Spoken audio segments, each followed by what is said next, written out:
He wasn't the kind of man who argued before sunrise, but every morning at exactly 5:47 a.m., Sergeant Ethan Walker found himself locked in the same ridiculous debate with a 70-pound German shepherd who had far too many opinions for one living creature. The first sound came before the bugle, before the gulls over the coast, before the low diesel growl of transport trucks rolling awake beyond the barracks. It was a throaty, dramatic little grumble from the foot of Ethan's bunk, followed by a sharp chirp, then a drawn-out warble that sounded so specific, so offended, it almost felt like a formal complaint. Ethan opened one eye and stared down at Ranger, who sat upright in the dim blue light like a union representative prepared to challenge management. His ears were straight as antennas. His amber eyes were wide with purpose. "No," Ethan muttered, voice rough with sleep. Ranger answered immediately. Not a bark. Not a whine. An answer. A full sentence in dog language. Ethan let out a breath through his nose and dragged his forearm over his face. Outside, Camp Pendleton was still half asleep, wrapped in cold marine fog and the faint salt smell that drifted in from the Pacific. The windows held a soft gray light. Somewhere down the hall, boots hit concrete. A coffee maker clicked on. The whole base felt built for discipline, steel, routine, and silence. And then there was Ranger, rescued 6 months earlier from a county shelter with no history, no pedigree papers, and absolutely no respect for quiet hours. "It's too early for this," Ethan said, swinging his legs off the bunk. Ranger gave a low rolling murmur, then another strange little yodel, like he was not only disagreeing, but disappointed by Ethan's tone. "You already went out last night." Ranger tilted his head. "Complained again." Ethan stood, tall and broad-shouldered, pale in the washed-out dawn, his t-shirt creased, his brown hair still flattened on one side from sleep. In another life, before the years hardened his habits, maybe he would have laughed faster. But laughter had become something that arrived late with him. Careful. Measured. Earned. Ranger, apparently, had made it his personal mission to change that. The dog paced once, huffed dramatically, then looked toward the door and back at Ethan as if to say, "We both know you're wrong, and I'm giving you one chance to fix it." Ethan reached for his sweatshirt. "You are unbelievable," Ranger chirped. Victory, apparently. By the time Ethan opened the barracks door, the hallway had already become a stage. Lance Corporal Benny Ruiz stood by the vending machine holding an energy drink and grinning like he'd caught the opening act of his favorite show. "Morning, Sergeant," he said. Then he looked at Ranger. "Morning, sir." Ranger gave Benny a short conversational rumble. Benny pressed a hand to his chest. "See? He likes me." Ethan started down the hall, expression flat, while Ranger trotted beside him, still talking under his breath like a retired uncle with strong opinions about city planning. Every few steps he added a comment. A chirrup at the soda machine. A huff at a mop bucket. A full theatrical groan when Ethan ignored him near the exit. By the time they stepped into the cold morning air, 2 more Marines had turned to watch. One of them nearly spilled his coffee trying not to laugh. The fog lay low over the pavement, silver and thin, and the flag beyond the admin building moved in a lazy breeze. Ethan shoved his hands into his pockets and kept walking toward the field, but Ranger cut in front of him, sat down, and delivered one long, rising vocal complaint so absurdly human that Ethan stopped cold. For 1 second, the whole morning held still. Then a laugh slipped out of him, quiet but real. Ranger's ears twitched. He stood, satisfied, and brushed his shoulder against Ethan's leg like the matter had finally been settled. Around them, the base kept waking up. Engines turned. Doors opened. Orders carried across the mist. But right there in the middle of all that order and weight, a rescued German shepherd looked up at his Marine like best friends with unfinished business, and Ethan Walker had the strange, unmistakable feeling that this dog had not just found his voice. He had found exactly where it belonged. By breakfast, Ranger had become the unofficial noise of the barracks. Not loud in the usual way. Not reckless. Just constant, expressive, impossible to ignore. He had a sound for everything, and by 7 o'clock half the unit had started pretending they could understand him. The mess hall doors swung open on their heavy hinges, releasing the warm smell of eggs, bacon, buttered toast, and industrial coffee strong enough to wake the dead, or at least the men who looked like they had tried not to sleep. Trays clattered. Boots scuffed across the tile. Somewhere near the back, somebody laughed too hard at something that probably was not that funny. Ethan moved through it all with the same quiet, steady posture he brought everywhere, one hand around a black coffee, the other brushing Ranger away from the line before the dog decided his opinions applied to breakfast policy too. Ranger stayed close at Ethan's knee, sable coat clean now, ears high, amber eyes sharp and alive in the fluorescent light. But every few seconds, he added commentary. A soft rumble when a cook dropped a pan. A questioning chirp at the orange juice dispenser. A long, wounded groan when Ethan passed the sausage without offering him any. Corporal Mason Pike nearly lost his fork.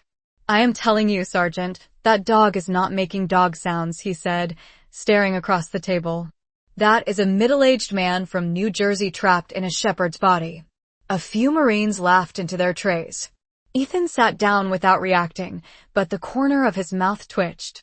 Ranger lowered himself beside the bench, rested his chin on Ethan's thigh for exactly 3 seconds, then looked up and gave a low conversational woof that sounded suspiciously like a follow-up argument.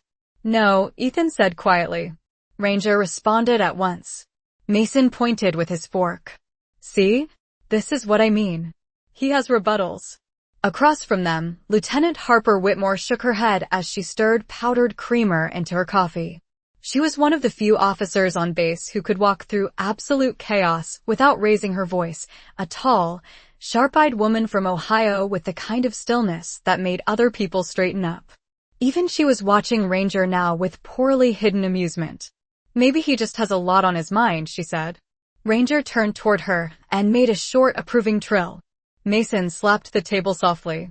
"He likes the lieutenant. He respects rank." Ethan looked down at the dog. "That would make one of us." Ranger let out a breath through his nose and pressed closer to Ethan's boot like that, too, required a response. It had been happening more every day, this strange little rhythm between them. Ranger talked. Ethan answered. The dog answered back. Nobody knew when it had turned into a routine, only that it had. Even the men who acted toughest had started slowing down near Ethan just to hear what sound Ranger would make next. In the motor pool, he complained at the forklifts. Near the parade deck, he muttered at gulls like they were freeloaders.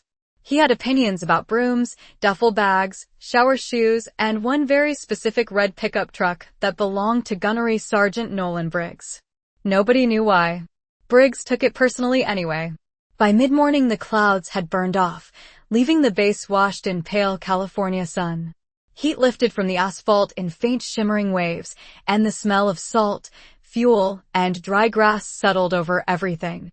Ethan crossed the yard toward the equipment shed with Ranger pacing beside him, still keeping up a steady stream of sound like a friend filling silence, just because silence had gone on long enough. A few younger Marines passed them and one called out, "Morning, Walker." "Morning, Ranger." "Keep him humble." Ranger gave a bright, quick bark. Ethan kept walking, but there was something different in his step now, something lighter, almost reluctant to admit itself. The truth was simple and somehow stranger than all the jokes. The dog had become part of the air around him. Not just the sound, but the expectation of it. The company. The interruption. The absurd little reminders that not everything in life had to be held so tightly. Ranger brushed his shoulder against Ethan's leg again as they reached the shed, then looked up with that serious, talking face, as if waiting for the next exchange. Ethan opened the door, glanced down, and said the words before he even thought about them. "All right, tell me what the problem is now." Ranger answered instantly, and from somewhere behind them, another Marine burst out laughing. The laughter followed Ethan all the way through the morning, but by noon it had thinned into background noise, and the day settled into the hard, clean rhythm the base knew best. Sunlight lay flat and white across the concrete. Heat gathered on the hoods of parked trucks. Beyond the wire, the Pacific flashed now and then like a blade under the sky, bright and distant, while a dry breeze carried the smell of salt, warm dust, and machine oil through the yard. Ranger had finally grown quiet, not asleep exactly, just watchful, stretched in a patch of shade near the equipment shed with his front paws crossed like a dog trying to look respectable for once. Ethan sat on an overturned crate nearby, paperwork in one hand, coffee in the other, letting the stillness do what it always did. It pulled him inward. That was the part nobody really saw. The jokes were easy for other people because Ranger made them easy.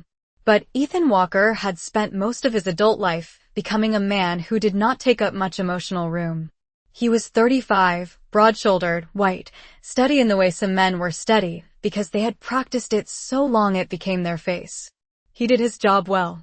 He kept his bunk clean, his boots polished, his words measured. He showed up on time. He did not complain.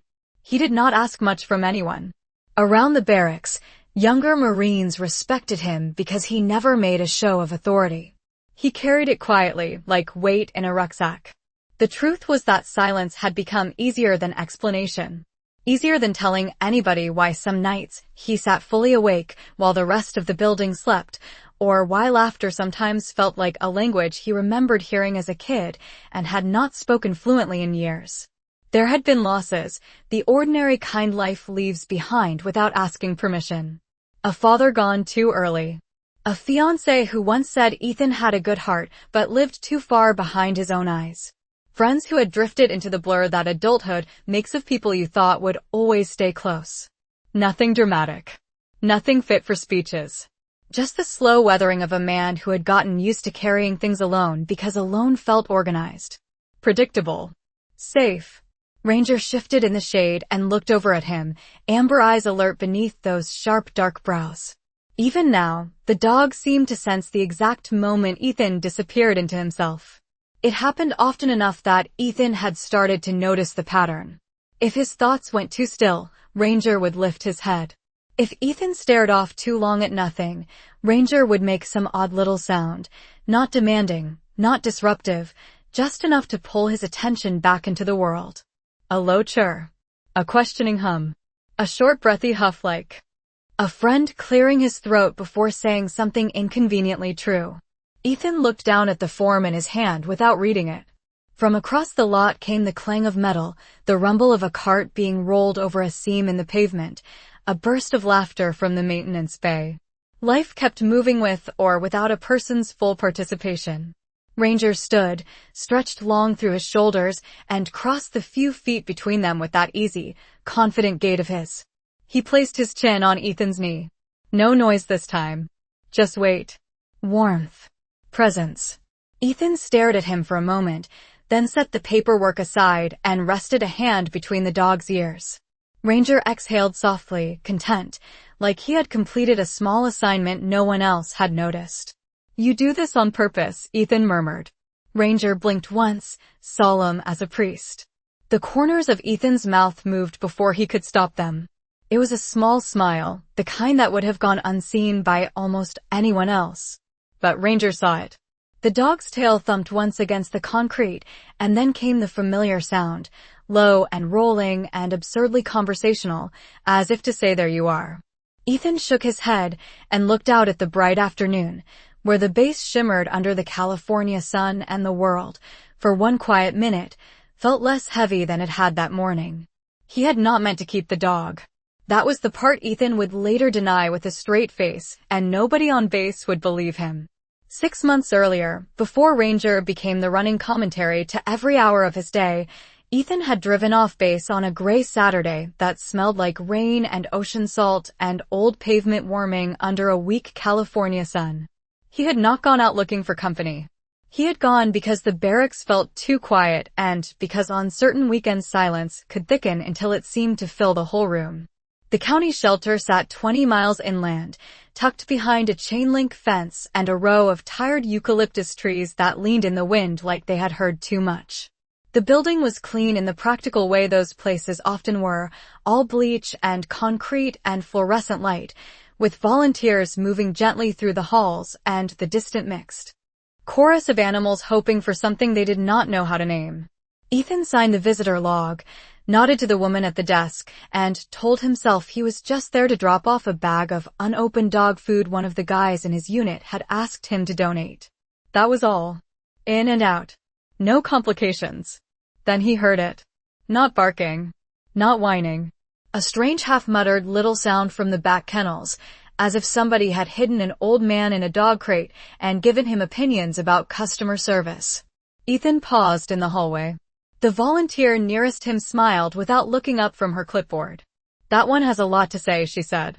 He has had a lot to say since Tuesday. Ethan should have kept walking. Instead, he followed the sound past a row of wagging tails and hopeful eyes until he reached the last kennel near the laundry room, where a young German shepherd stood with all four paws planted wide, thin but proud, sable coat dulled by dust and shelter light, ears too big for his head, and eyes the color of warm honey held to the sun. There was nothing dramatic about him at first glance. No limp. No theatrical sadness. Just alertness. Presence. And the second he saw Ethan, the dog stepped forward and let out a low rolling grumble that rose into a chirp, then another softer sound that landed somewhere between a complaint and a question. Ethan stared. The dog stared back, unblinking, like he was waiting for an answer. You talk to everybody like that? Ethan asked. The shepherd's head tilted. Then came another little warble, almost offended by the accusation. The volunteer joined him at the kennel and looked in. His intake papers say he was found near a loading dock by the marina. No tag.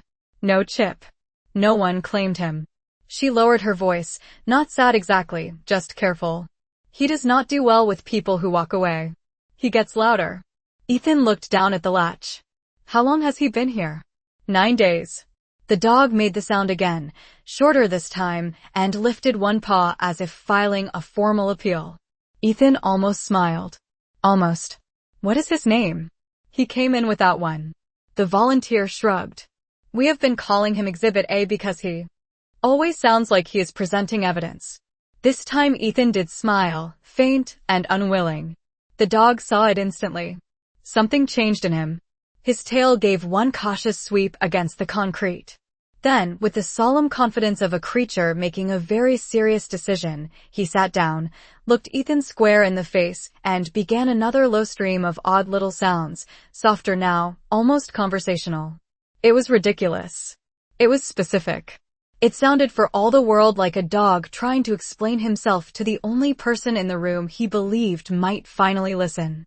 Ethan stood there longer than he meant to, one hand resting on the kennel gate, while outside the shelter windows the weak afternoon light shifted silver through the trees. He had come to drop off a bag of dog food and leave with the same quiet life he had brought in. Instead, he found himself listening to a stray German shepherd talk as though silence had become unbearable to both of them, and somewhere in that clean, echoing hallway, before the paperwork or the leash or the ride back to base, something unspoken had already begun. The first week on base felt less like adoption and more like a long, ongoing negotiation between a very quiet Marine and a German shepherd who believed every moment required discussion. Ranger took to his new surroundings with the confidence of a dog who had somehow mistaken temporary lodging for immediate promotion. The barracks room was barely 12 feet by 15, clean enough to pass inspection, with one narrow bunk, one metal locker, one desk, and a square of sunlight that moved across the floor every afternoon like a blessing on a schedule. Ethan had expected caution, maybe a few nights of pacing, maybe silence from a dog still learning whether this place was real.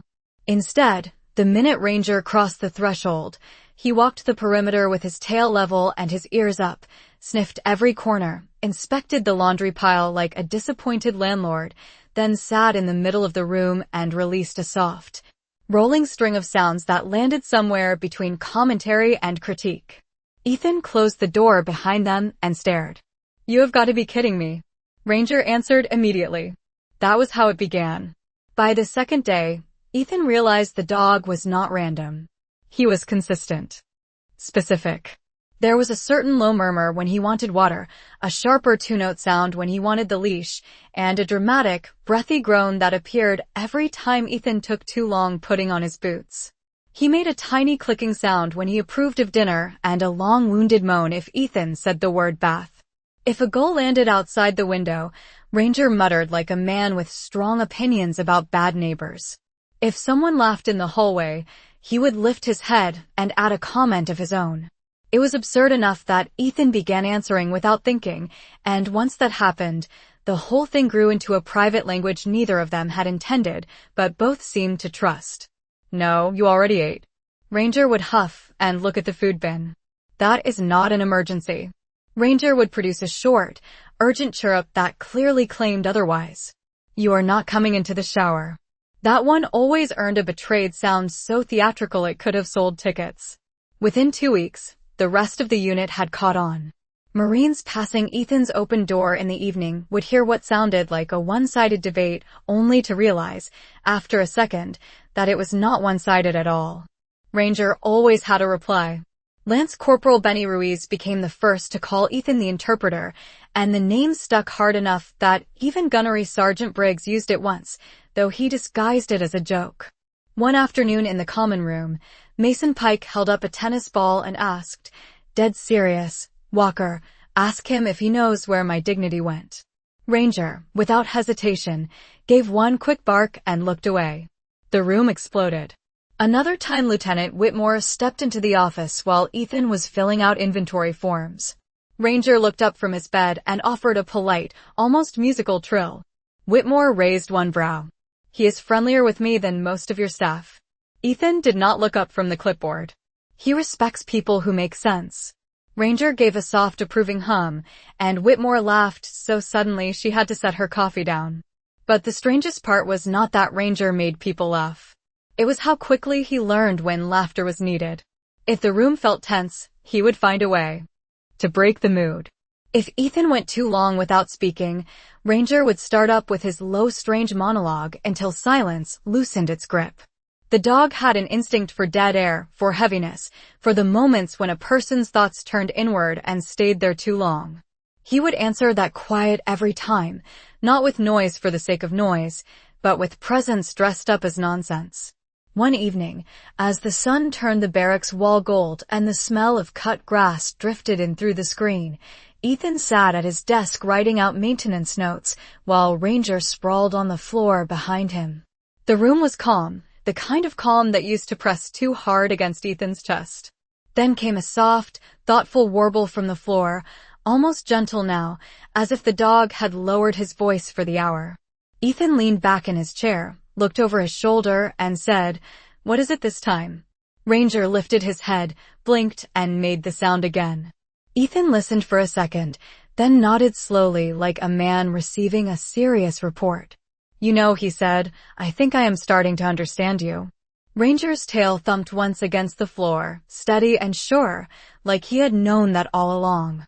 By the time summer settled fully over Camp Pendleton, Ranger was no longer just Ethan Walker's dog. He had become a kind of unofficial morale officer, though no one would have put that in writing because even the joke felt too accurate. The days stretched bright and dry, with sunlight flashing off windshields, heat rising in soft waves from the pavement, and the smell of salt drifting in from the coast by mid-afternoon.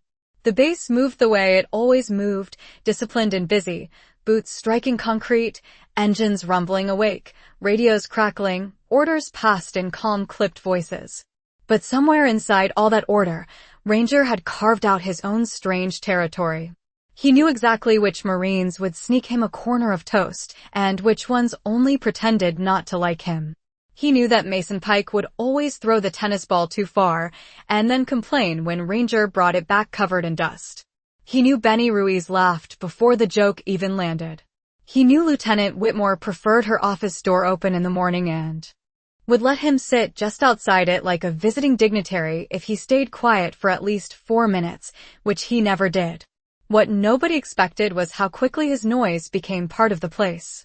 Men came back from long shifts tired and half buried in their own thoughts, and before long they would hear that familiar low warble from down the hall and smile before they even saw him. Ranger had a way of entering a room like he was arriving late to a meeting he believed should have started without him. If the mechanics in the motor pool were hunched over an engine with sweat on their necks and frustration in the air, He would sit just outside the bay and issue a small stream of comments until somebody laughed and called him the union rep. If a young private looked homesick and too proud to say it, Ranger would walk over, lean against his shin, and make one soft humming sound that somehow felt less like comedy and more like company. Ethan watched it happen day after day, first with mild disbelief, then with a kind of quiet respect. Ranger did not just seek attention. He redirected rooms. He loosened shoulders.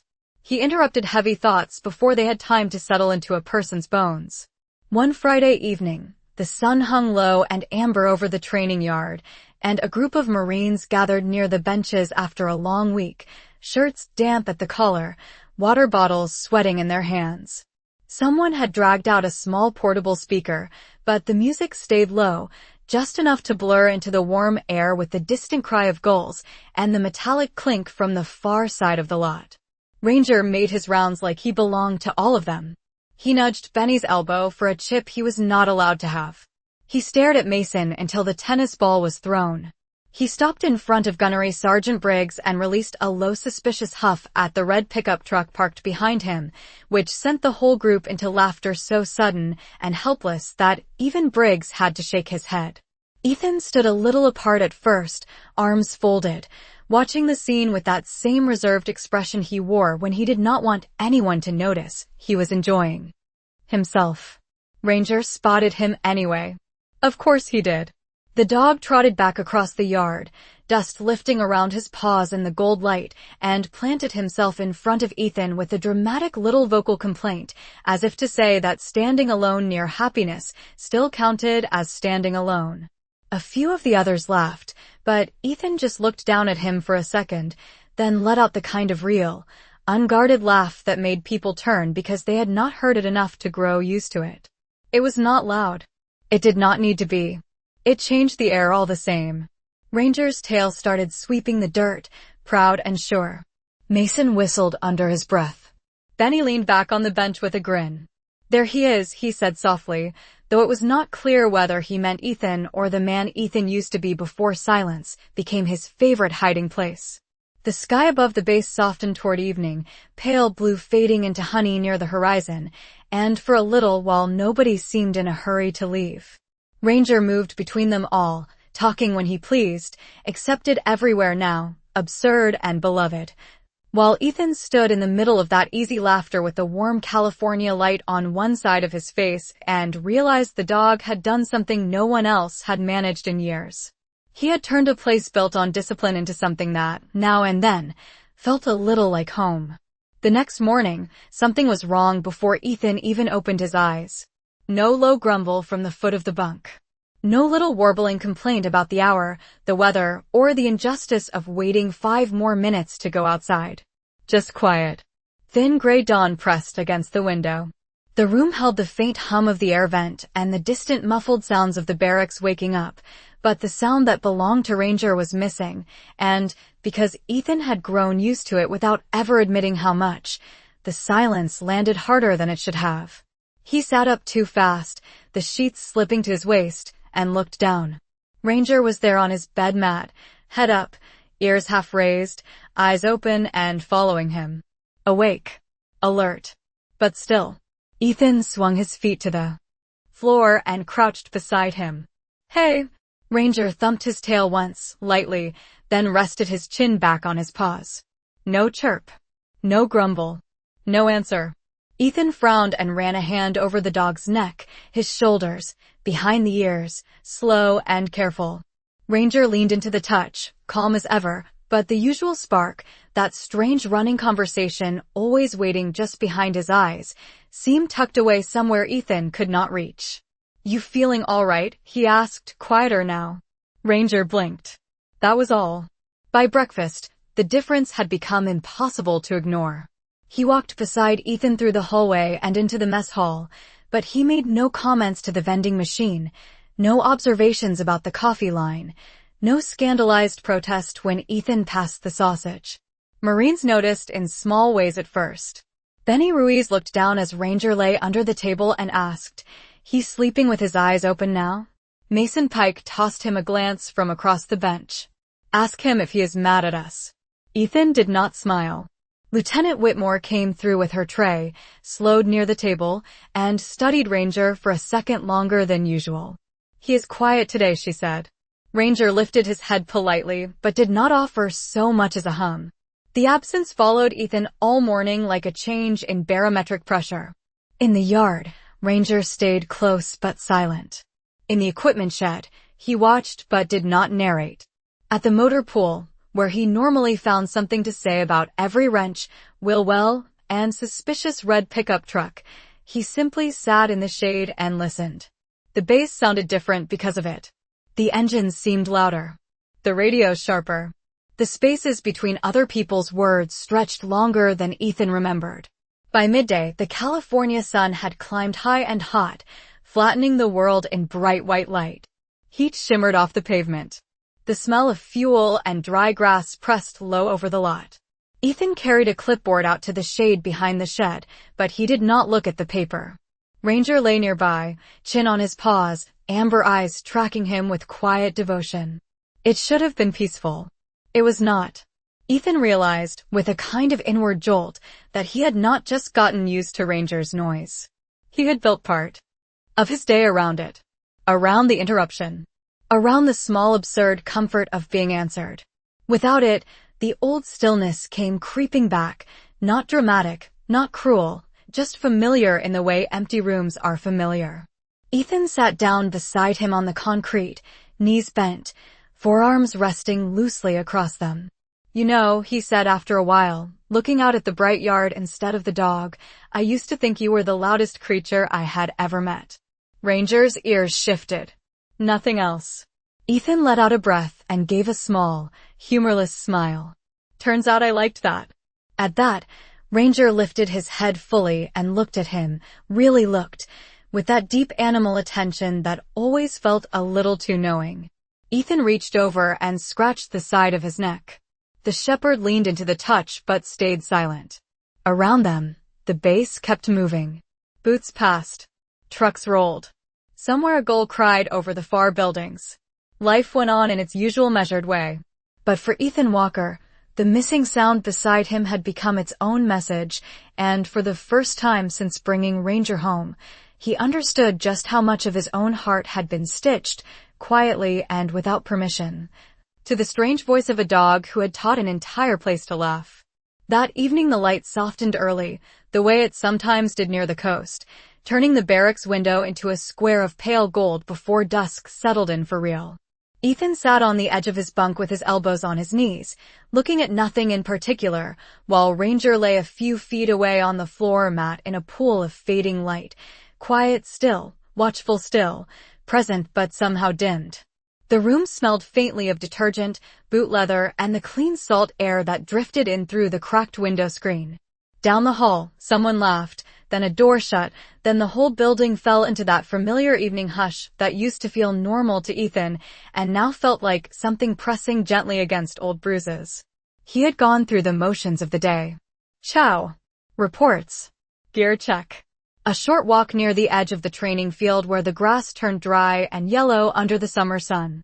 Ranger had stayed beside him the whole time, close enough that Ethan could feel the brush of fur against his leg every now and then, but the dog had not offered his usual running commentary, not a single absurd little opinion to break the weight of the hours. By nightfall Ethan understood something he had spent months avoiding in quieter words. The dog had not just made him laugh. He had kept him company in places nobody else knew still felt empty. Ethan leaned back slowly, resting his shoulders against the wall, and let out a breath. "You can be noisy again," he said into the dim room. "I am officially withdrawing all previous complaints." Ranger lifted his head. His ears tipped forward. For one brief second Ethan thought that was it, that the silence was breaking, but the dog only studied him with those deep amber eyes, then stood and crossed the room without hurry. He came to Ethan not like a clown now, not like the self-appointed comedian of the barracks, but like something steadier and older. He placed his front paws carefully beside Ethan's boots and then, with a gentleness that seemed to reach beyond instinct, rested his chin on Ethan's knee. The warmth of him traveled straight through the denim, solid and certain. Ethan looked down. Yeah, he murmured, voice lower than before. I know.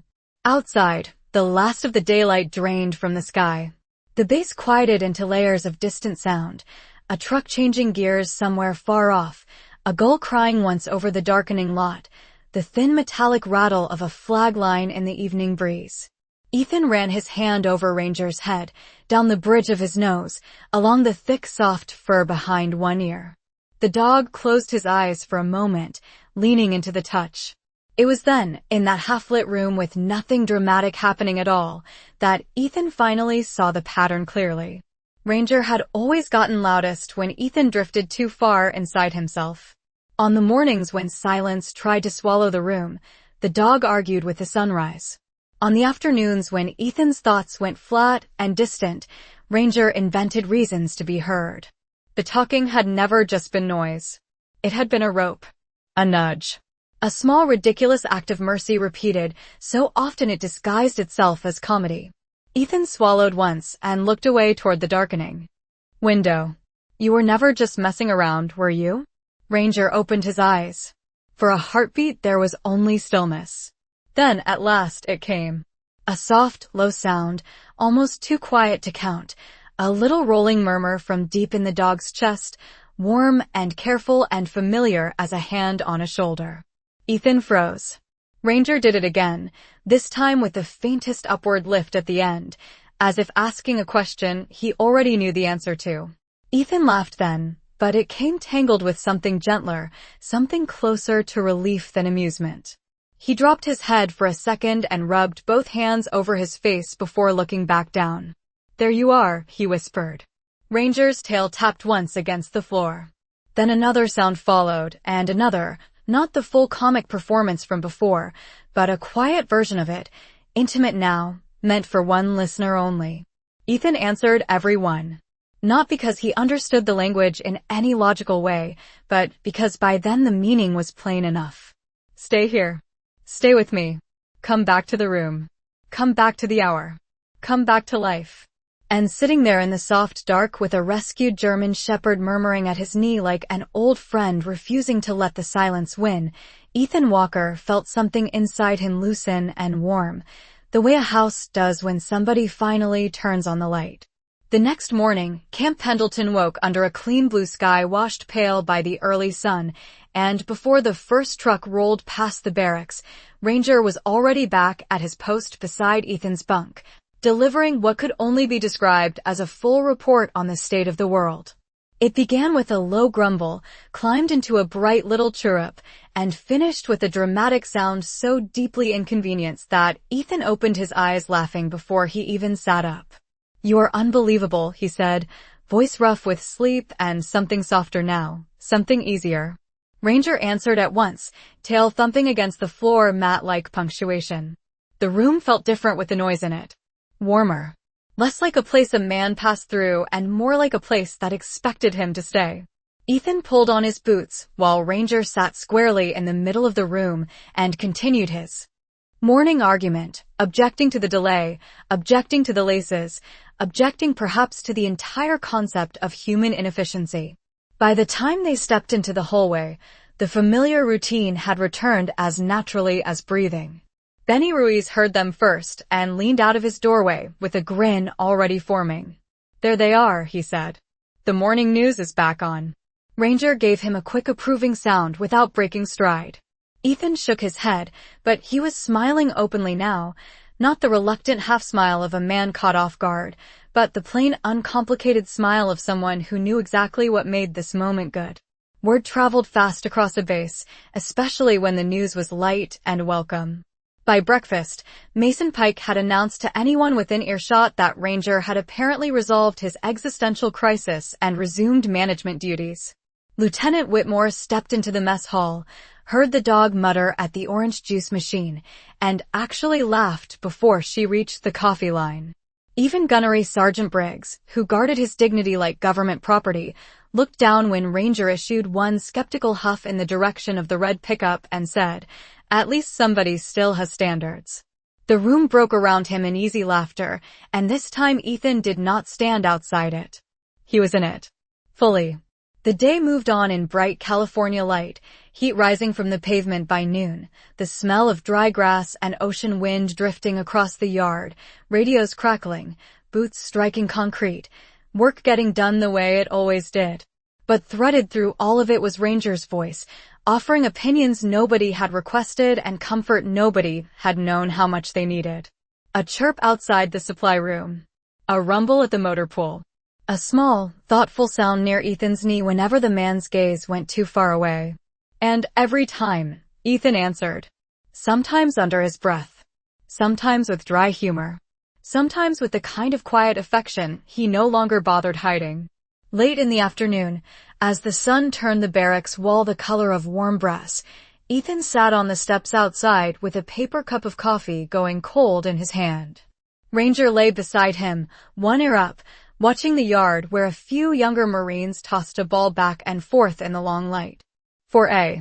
While neither of them spoke, if silence from Ranger could still be called that. Then the dog lifted his head and offered one low, rolling little murmur, almost lazy this time, as if he were just checking in. Ethan looked down at him and smiled. Yeah, he said softly. I know. Ranger's tail tapped once against the step. Around them the base glowed in that last gentle hour before evening. The hard edges of the day turned kind by distance and light. Men called to one another across the yard. A gull crossed overhead.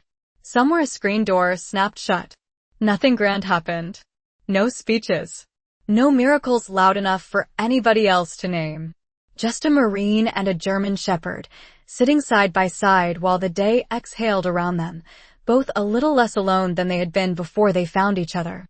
People would go on laughing at the dog's strange running conversations, and Ranger would go on talking like he had been born with too much to say.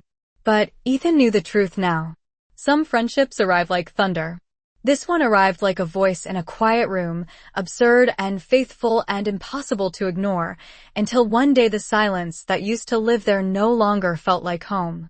Follow a white U.S. Marine as his quiet routine at Camp Pendleton is transformed by a rescued German Shepherd who never seems to run out of things to say.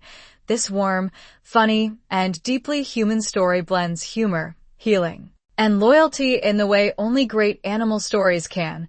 From the shelter that first brought them together to the barracks, mess hall, and sunlit training yard where their friendship grows.